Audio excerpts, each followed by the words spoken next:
Shalom, selamat pagi Bapak Ibu Saudara yang terkasih di dalam nama Tuhan Yesus Kristus. Bertemu kembali dalam program Renungan Keluarga Kristen pada hari ini. Di hari ini kita masih berbicara tentang Pentakosta. Sebelum kita merenungkan firman Tuhan, kita akan berdoa terlebih dahulu. Mari kita berdoa. Bapa kami dalam surga, kami sungguh bersyukur karena pertolongan Tuhan bagi kami. Sampai saat ini kami boleh ada sebagaimana ada. Terima kasih banyak penyertaan Tuhan dalam hidup kami. Terkhusus kami boleh melewati malam yang penuh rahasia dan kami boleh bangun pagi dalam pertolongan Tuhan. Terima kasih Tuhan. Berkatilah kami di hari ini. Sebelum kami menjalani hari ini, kami mohon firman Tuhan berbicara kepada kami. Untuk kami mendapat kekuatan baru, penyegaran baru, bimbingan daripada Tuhan sehingga hidup kami seturut kehendak Tuhan. Berkatilah kami Tuhan, berbicaralah kepada kami. Kami siap mendengarkannya. Di dalam nama Tuhan Yesus Kristus kami berdoa. Amin. Bapak Ibu Saudara terkasih, hari ini kita masih bicara tentang Pentakosta. Kemarin tepatnya kita merayakan Pentakosta.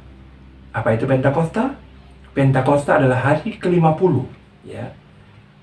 Hari ke-50 setelah kebangkitan Yesus, setelah Paskah. Jadi Paskah 40 hari kemudian Yesus naik ke surga. 10 hari kemudian Yesus mengirimkan Roh Kudus. Pencurahan Roh Kudus di hari Pentakosta dalam kebudayaan atau tradisi perjanjian baru, ya. Pentakosta dalam perjanjian baru memang bermakna pada pencurahan Roh Kudus di Kisah Rasul pasal 2, seperti yang dinubuatkan, yang dijanjikan oleh Tuhan Yesus sendiri sebelum dia naik ke surga. Dia akan memberikan seorang penolong, seorang penghibur, seorang yang menemani, menyertai umatnya sampai akhir zaman, ya. Itu yang dijanjikan Tuhan dan Tuhan menepati janji itu, ya. Pada Kisah Rasul 2 terjadi peristiwa pencurahan Roh Kudus itu. Hari ini kita mau bahas apa dampak Pentakosta kepada kita, kepada orang-orang percaya. Apa dampak Pentakosta kepada orang-orang percaya? Kita akan baca pasal 2 ayat 41, ya. Kita akan baca di situ. Oke. Di dalam Kisah Para Rasul 2 ayat 41 dijelaskan dengan jelas bagaimana seorang Rasul Petrus, seorang murid Yesus yang bernama Simon Petrus. Bapak Ibu ingat Simon Petrus, ya? Simon Petrus itu adalah seorang yang cepat bicara, ya. Atau bahasa resminya biasanya disebut sanguin, ya. Rasul Petrus seperti itu kan. Waktu ingat peristiwa Yesus berkata dia akan ada penangkapan atau akan ada anak manusia diserahkan kepada pemuka-pemuka agama. Lalu Petrus dengan cepat bicara, jangan seperti itu, tidak boleh, jangan masuk ke situasi itu, dan cepat bicara dia seperti itu. Dan lalu dia juga bicara, semua akan meninggalkanku. Dia bilang, aku tidak akan meninggalkanmu. Begitu. Ternyata dia menyangkal Yesus. Kalau kita bicara Petrus, pasti kita ingat peristiwa penyangkalan Petrus, ya. Jelas itu, ya? Masih ingat itu peristiwanya? Bagaimana dia menyangkal 3 kali tentang siapa itu Yesus. Tetapi ini pentingnya. Tetapi dalam Yohanes pasal 21 ayat 15 sampai 18, di situ dijelaskan bagaimana Yesus melayani Simon Petrus. Dilayani dan akhirnya Simon Petrus ditanyakan, apakah engkau mengasihi aku? Dan Petrus menjawab, aku filia. Apakah engkau agape? Aku filia. Dan di situ dikatakan Yesus pun menurunkan standarnya. Apakah engkau filia? Ya, aku. Engkau tahu yang aku lakukan, begitu. Dan ternyata Petrus mengalami pemulihan, dikonseling oleh Tuhan Yesus, ya. Dan setelah mengalami pemulihan, waktu Yesus naik ke surga, terjadi pencurahan Roh Kudus. Benar-benar pemulihan itu dinyatakan setelah Petrus dipulihkan. Ada Roh Kudus yang diterima oleh Simon Petrus. Terjadi perubahan yang sangat-sangat radikal. Apa itu? Petrus yang adalah seorang yang pernah gagal, seorang yang akhirnya bangkit dari kegagalannya karena pemulihan daripada Tuhan, menerima kuasa dari Tuhan, dari Roh Kudus, dan akhirnya dia benar-benar mampu menjadi orang yang luar biasa. Dia dipilih Tuhan menjadi pemimpin para rasul. Bapak Ibu, sebenarnya kalau kita pikir-pikir, Petrus itu siapa? Seorang yang pernah gagal, kok dipilih Tuhan menjadi pemimpin rasul? Dan bahkan dipilih tuh dengan Pentakosta yang terjadi, kuasa yang diterima oleh Petrus itu, Petrus menjadi seorang pengkhotbah yang hebat. Perhatikan ayat 14 sampai ayat 40, di situ penjelasan Petrus tentang hal-hal praktis, hal-hal doktrinal sangat jelas di situ. Petrus punya kemampuan yang hebat karena adanya kuasa yang turun atasnya. Setelah dia dipulihkan, seorang yang gagal. Dan apa yang terjadi? 3.000 orang bertobat. Itu yang dialami Petrus.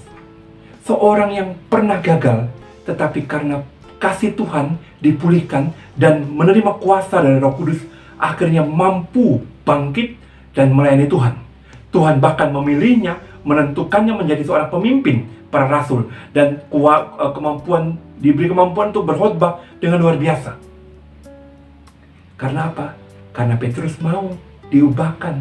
Karena Petrus mau diubahkan dan menerima Roh Kudus. Orang yang mau diubahkan dan menerima Roh Kudus, mengakuinya sebagai satu-satunya Tuhan dan Juru Selamat, akan mengalami perubahan hidup yang luar biasa. Dalam konteks ini, Petrus menjadi pengkhotbah yang hebat. 3.000 jiwa bertobat.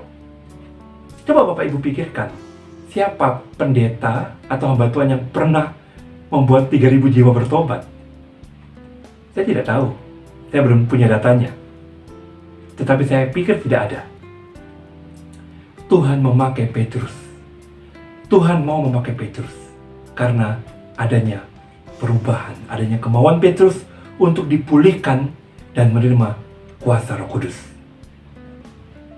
Bapak Ibu, pelajaran yang mau saya ajarkan kepada kita semua hari ini. Pentakosta, turunnya Roh Kudus bagi umat manusia yang dikirim oleh Tuhan Yesus, mengakibatkan orang-orang yang menerimanya akan mengalami perubahan yang mengakibatkan dia mampu melakukan hal-hal yang luar biasa karena adanya kuasa yang diturunkan oleh Roh Kudus itu. Kuasa yang dinyatakan oleh Roh Kudus. Tetapi kamu akan menerima kuasa. Kuasa itu apa ya? Seperti dinamit, berkekuatan besar, mampu mengubah orang yang dulu hancur lebur. Jika dia mau diubahkan, akan terjadi perubahan. Dan dalam perubahan itu akan banyak juga mengubah orang lain, menjadi saksi bagi banyak orang. Jadi Pentakosta pasti berdampak pada perubahan hidup. Pentakosta pasti berdampak kepada adanya pernyataan kuasa yang diberikan oleh Roh Kudus. Seperti kata Tuhan, kamu akan menerima kuasa kalau Roh Kudus turun atas kamu. Kuasa itu berkekuatan. Kuasa itu berkemampuan untuk menyembuhkan, untuk memulihkan, untuk menguatkan, untuk menolong orang lain. Kuasa itu ada di dalam Tuhan Yesus Kristus dengan Roh Kudus-Nya. Kuasa itu ada, nyata, bukan hanya omongan kosong. Orang yang menerima Roh Kudus, orang yang mau dipimpin oleh Roh Kudus, akan ada kuasa dalam dirinya. Kuasa yang dapat membantu orang lain, kuasa yang dapat memulihkan orang lain, kuasa yang dapat melayani orang lain, membuat orang mencintai Tuhan, hidup sesuai dengan maunya Tuhan. Orang sekeras apapun, kalau ada kuasa dari Roh Kudus, akan bertobat.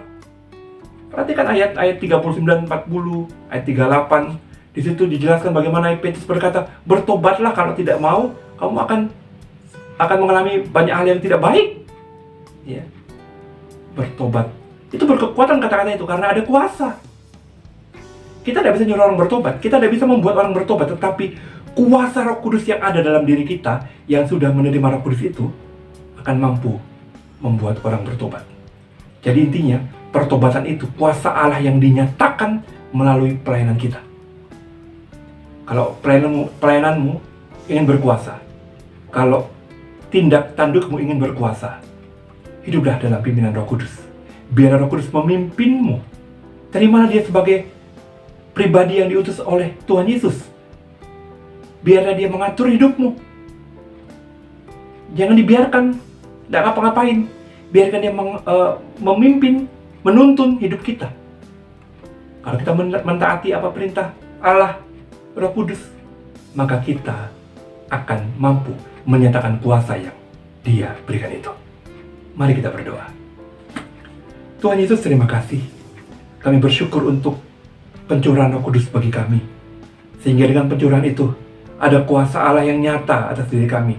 Sehingga pelayanan kami, kegiatan kami, tindak tanduk kami, yang seturut firman Tuhan akan menghasilkan kuasa yang membuat orang diberkati, yang membuat orang bertumbuh, yang membuat orang bertobat, yang membuat orang menikmati yang namanya perubahan itu. Tolonglah kami Tuhan, dimampukan untuk menyatakan kuasa Allah dalam hidup kami, menjaga hidup kami seturut kehendak Tuhan, sehingga kesaksian hidup kami, kesaksian yang berkuasa. Terima kasih Tuhan Yesus, kami bersyukur untuk firman Tuhan hari ini. Dalam nama Yesus, kami berdoa. Amin. Bapak Ibu Saudara, lanjutkan aktivitasmu dan terimalah berkat Tuhan. Anugerah sejahtera dari Allah Bapa, cinta kasih daripada Tuhan Yesus dan penyertaan Roh Kudus ada untuk kamu semua, sekarang, seterusnya, sampai selama-lamanya. Amin. Tuhan Yesus memberkati. Shalom.